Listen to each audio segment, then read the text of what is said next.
1.5 साल कबल पसंद की शादी करने वाले जोड़े को कबीले वालों ने दावत पर बुलाया, मगर वो खाने की नहीं गैरत दिखाने की दावत थी।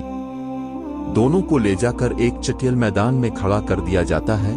वहां 19 गैरतमंद बलोची मर्द खड़े हैं, जिनमें से 5 के पास लोडेड असलहा है। बड़ी सी चादर में लिपटी 24 साला शितुल और 32 साला जर्क को गाड़ियों के काफिले में कत्लगाह पर लाकर उतारा जाता है। शीतुल ने चादर में कुरान थाम रखा है। आवाज आती है, इससे कुरान ले लो।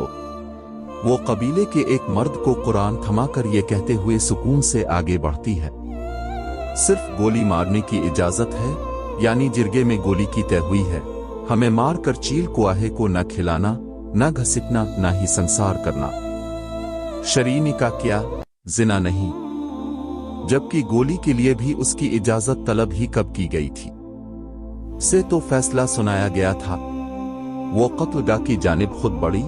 इसे मालूम था गैरत के आइन में अंजाम सिर्फ मौत है, इसलिए ना उसके पांव कांपे, ना आंखों में इल्तिजा थी, ना लबों पर चीख, ना दामन में रहम की भीख लाए। इसकी खामोशी में वो शोर था जो उन सब चीखों पर भारी था जो जुल्म के खिलाफ कभी ना निकल सके। फिर गोली नहीं, 9 गोलियां मारी गईं। जब तक वो गिर न गई, उसके बाद जर्क की बारी आई। वक्फा इतना ही था कि दोबारा असलहा लोड हो सके।